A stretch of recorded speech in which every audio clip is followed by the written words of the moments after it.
Welcome back. You're still watching the Daylight Breakfast Show on KBN TV. Thank you very much for still being part of us. And for those of you that are just joining in, we appreciate you now. Rising global tensions are beginning to cut through economies across the world, and Zambia is no exception. As oil markets react to the ongoing crisis in the Middle East, concerns are growing about the potential impact on local fuel prices and supply security. Now, all the country currently holds relatively strong diesel reserves, lower stocks of petrol, kerosene, and aviation fuel, are raising questions on how ready Zambia is to cushion consumers and businesses from the effects of global prices shocks. Now, studio, being joined by Kelvin Sanga, an economist. Mr. Sanga, good morning, and it's good to have you on the Daily Breakfast Show. Good morning. Thank you so much for having me.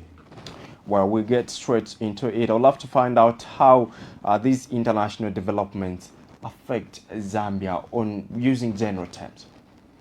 Okay, we understand very well that fuel plays a very important component in the production line. And obviously, we also understand that it's something that goes across a number of key sectors. So, hiking in fuel, it simply means pushing upward the cost of commercial or important economic goods from that perspective, meaning the essential goods such as mini meal and a few other things can also get to have escalating effect from there. So the main issue here that could translate to challenges in Zambia, is it the movements of fuel? What is it that will translate to the prices actually going up? Fuel has a very strong transmission mechanism, and obviously what we'll be able to see in the case that we'll be able to have some effect on most of the essential goods. Obviously, it's not even just only goods as per se, even on service as well, because it's a matter that we consider to be a basic factor in the sense. What will happen that fuel is a bridge between many circles of the economy, and what we see in the fuel pricing matrix or index is that once it passes to have a price growth, it will mean that we have now to see other things also starting going upward, and this will have a quicker moderation from that point. How big of a risk does this pose to the Zambian economy? Well, the effect are quite a number of matters that we can actually be able to put on the table. The beginning point is that obviously we'll see the inflation start now reversing back from the gains that we have so far made. Then we'll be able to see the effect also on the transport cost, meaning we have what we call transport inflation, which will be able now to get into issues of transport costs, such as the fare, even transport for goods and all sort of things from there. So definitely, at the end of it all, there will be a bearable effect through the final producer or other consumer from that point. And what we see also working out in the case that we can also see destabilization of the forex market, which has been steadily holding. Remember, we've had the January, which was showing some good elements of about 50% appreciation effect. Then the continuous process has also triggered the same with the month of February, where we saw about 4.5% appreciation level. So with what we are able to see sitting on the table, it can also get to stabilize the pattern that we have so far built. We started with a very strong macroeconomic environment. We may tend to disturb that pattern as well. Okay. Now, just a quick one there, talking about disturbing that pattern. I would also love us to look at it from this angle. What then are some of the interim measures that we should take as a country in order to cushion this impact, as well as now in the near future? Because when we see this came as more like an emergency. So what are some of the coping mechanisms that we need to come up with as a nation, and also in the near future to make sure that as if we were to encounter anything like this again, we're going to be prepared for it? Okay, so the case has already been set, even just when we look at the previous geopolitical tension of Ukraine and Russia. that was a strong platform for us to learn a number of things from that basis. And that also brought a situation where we have seen the monthly fuel reviews which have actually been taking place from time to time. So what we need to do as mitigative measures is to make sure that we have proper storage facility. Right now, even holding about 60%, 60 days of diesel is not sufficiently enough for us to actually cushion on the industrial as well as on transportation costs. Even when you look at the all fuel composition factor, much less when you see petrol, Jet A1 and few others, even still under 20 days, which is something that is signaling to say that the cost and market sensitivity will be able to trigger much of this upward. Even when you look at the global market pattern, we are talking of sharp changes that are taking place. We are talking of now about 25% to 30% increment just within 10 days. That signals to say that we need now to buffer up efforts toward the storage facility, toward proper planning around fuel or energy cost factors, and much more. We are also in an election year, which needs a lot of planning to actually be more futuristic as compared to just seeing things from here. We need to look at a focused horizon that should be able to sustain the market conditions in terms of what we are planning to do in regards even to essential goods that we use on a daily basis. We understand pretty very well that on an average we are using about maybe say 10 million liters of both the petrol and diesel. So that can give us a very wonderful way of planning so that we can moderate some of these effects. Because you see, some of these things, they are sort of things that we can actually be able to even suffocate the economy if we do not act quickly. Especially when you look at the economic pattern that are tending out to be. Fuel, as I mentioned, it's considered to be a base factor. It sits light in production as well as also on the consumption side. So it's something that actually interplays across the whole section of economy. Be it even you people in service, at some point you may need to learn a genset to televise. Not only that, also, even when one wants to offer a consultant service, they need to get on a car which is using fuel to go to the safe far end or remote area or some sort of that nature. So it's something that actually has to really critically be looked into. And much more, maybe the last point is that Tanzania is building a reservoir as well. It's important we can also tap into that, even if it's not something that has an open-ended capacity to interplay, but we can also drive effort toward that and see how best Zambia can position, especially at the point where Tanzania is targeting the regional fuel supply market. And that also plays a very critical role because we understand that large component of fuel comes through Tanzania pipeline, and the Tanzania trade corridor is important for Zambia. So it's important that we can also look at all those mitigative measures to ensure that we do the best from there. Okay. Now, looking at the US and the Iran conflict, should Zambians expect fuel prices to remain unstable for a long time, or this is just temporary? You see, it goes how far we're going to see this war taking place. Obviously, the whole scenario is that no one anticipated it to take a bit longer, even 11 days as we speak today. So it's something that has to be well calculated. As we see some advanced economy in the global market, their finance ministers have even started now sitting down to see how best they can navigate the situation. They are calling them G7, common meeting, which is taking place as we speak. So it's the same thing with what we can do as African to see how best can we start navigating this issue. The challenge that is there is that it also affects the production that we can think of as the Dangote, coming on board, trying to strive from there. If you look at the composition of oil market in Africa, particularly, even when it comes to Dangote system, is getting part of the crude oil from the Middle East, so to complement what is happening there.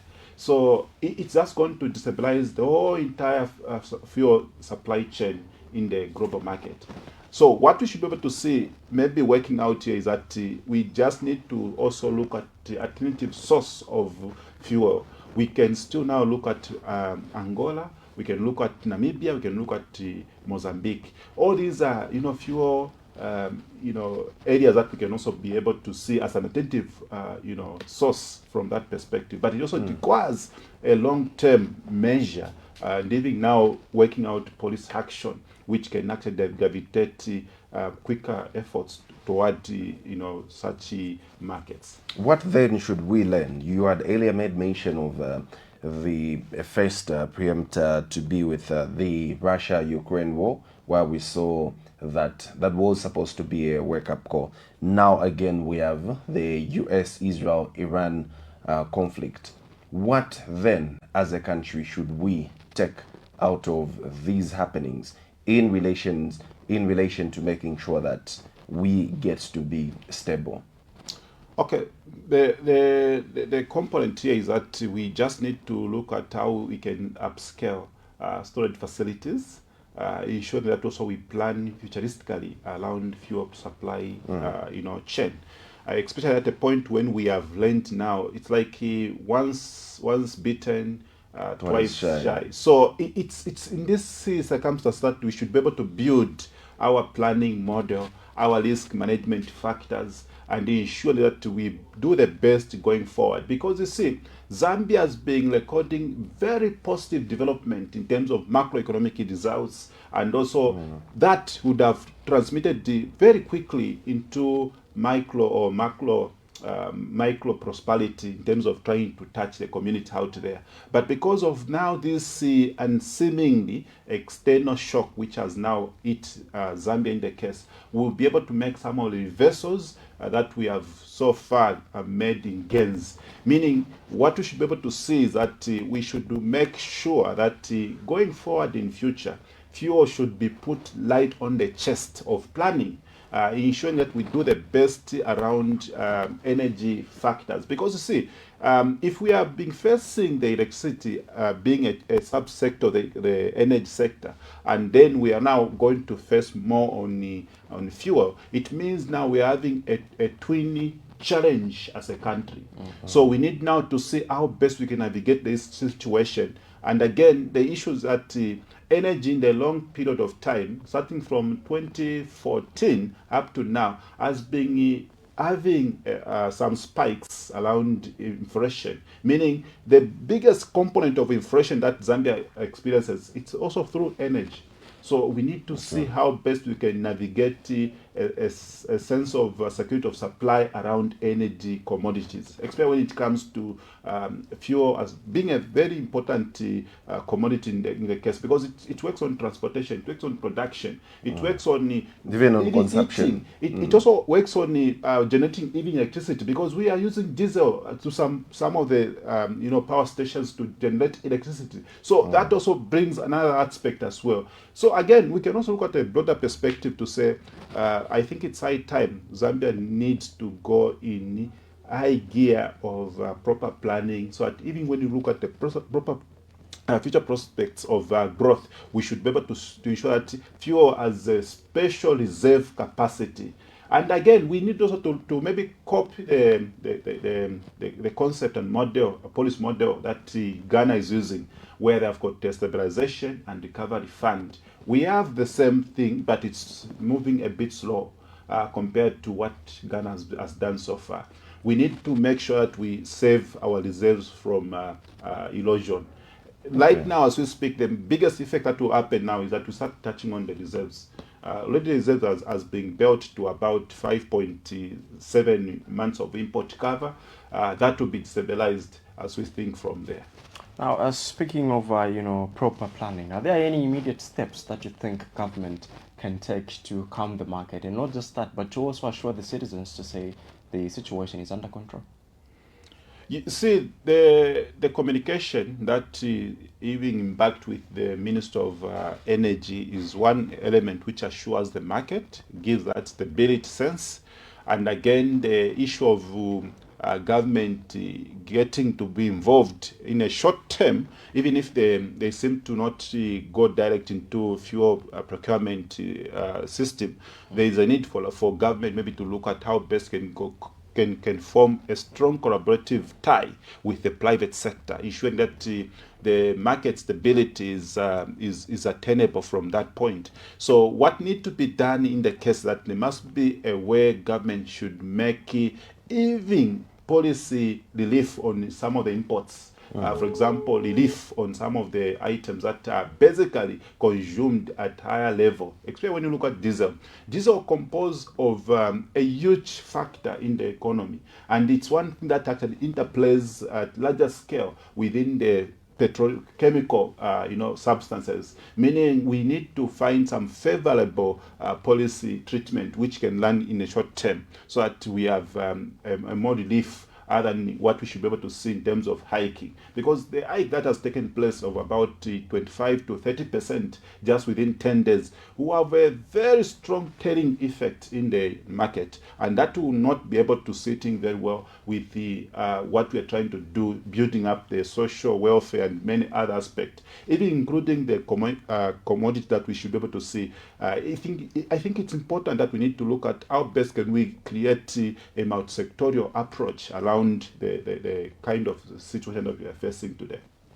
Well, now as we get to maybe try to be less technical and put it in a layman's language, for the sake of that bus driver who is watching us here right now, and for the sake of maybe that woman who is selling something, and they think that, oh, this conflict is in the Middle East, how does it then affect us? Can we maybe try to put it in simpler terms so that even that layman can understand why is it that a conflict that is that far is going to affect the economy that is here in Zambia, as we get to talk about the fuel market prices? Okay, so maybe as you have said, to put it in simpler terms, I wish I could also explain it in the vernacular, but the bottom line here is that even if it happened to be very far where these geopolitical tensions are taking place, the bottom line here is that Zambia is not sitting in isolation.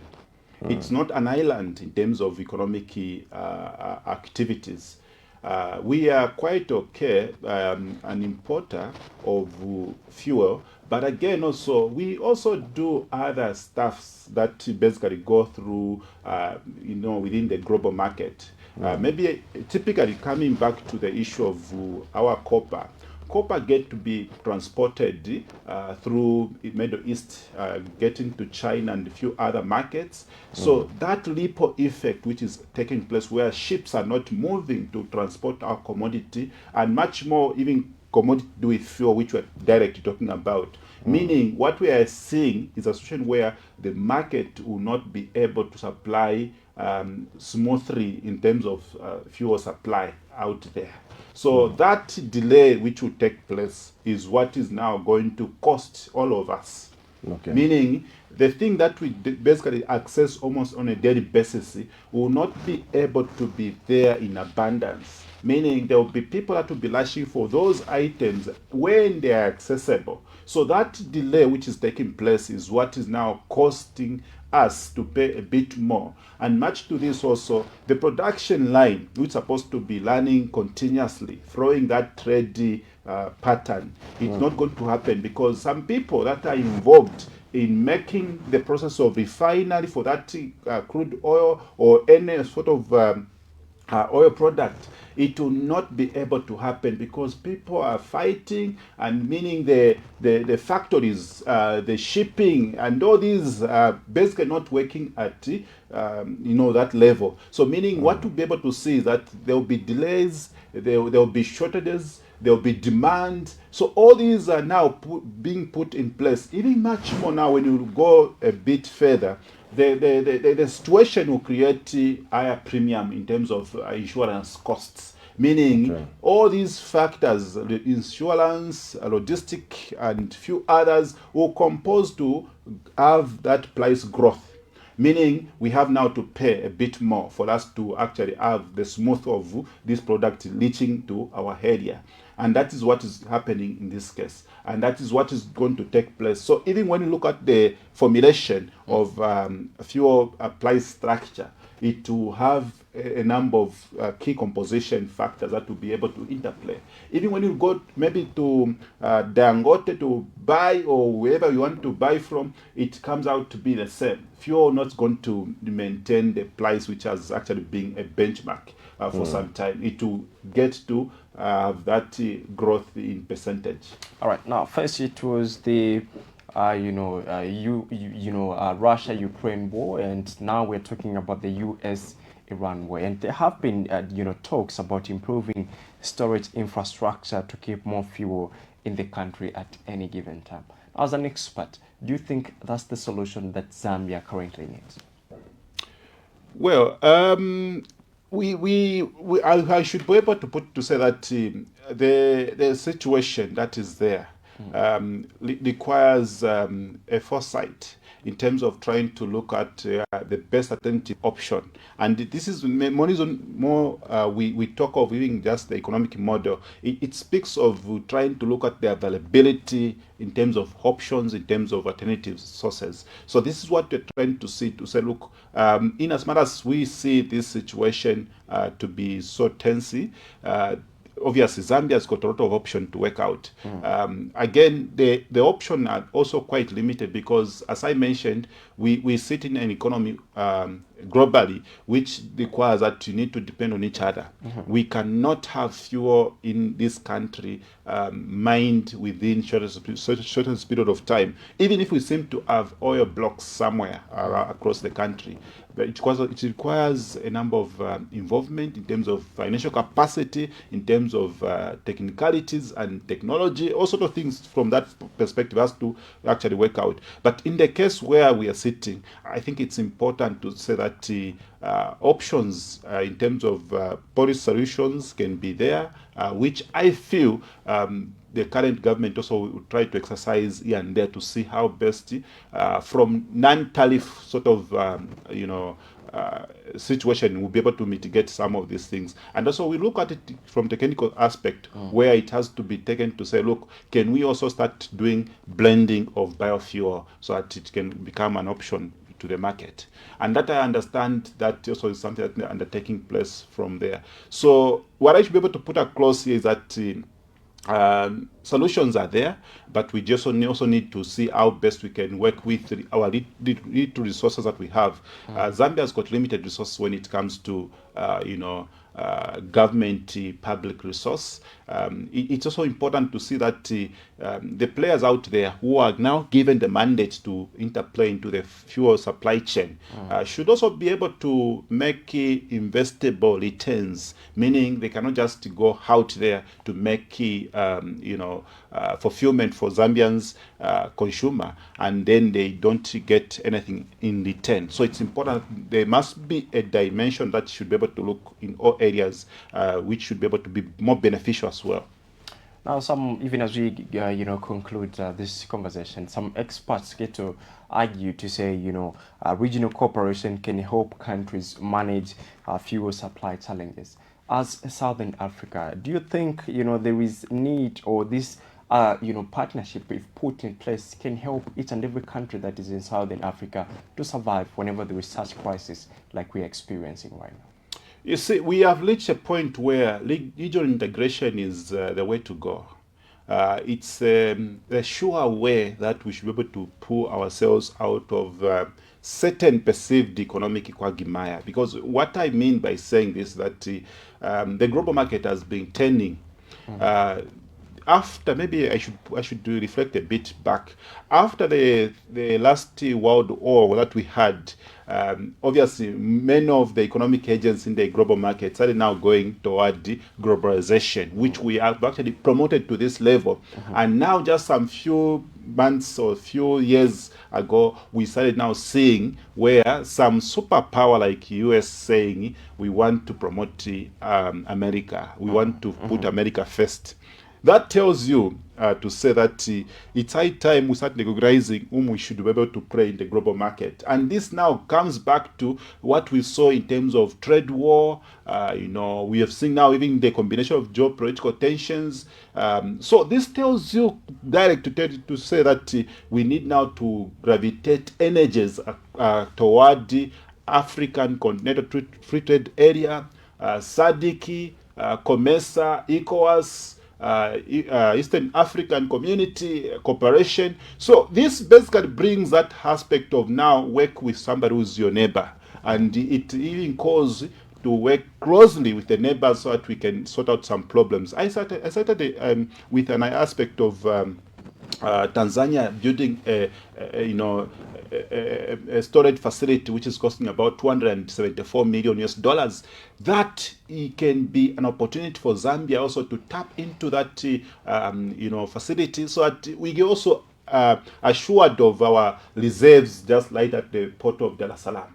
Imagine you've got your capacity enlarged in the country. For example, you're keeping about 1,000 days of fuel in your country. Then we've also got an additional capacity at port of Dar es Salaam. It means fuel cost to be relatively cheaper, and that too can get a very strong effect into production and many other economic growth from that point. So maybe just to end everything from there is that regional integration, linking together, making that collaborative effort with our neighborhood is the way to go, because you'll find here in Zambia, we are not doing as much as they are doing in Zimbabwe in terms of maybe farming.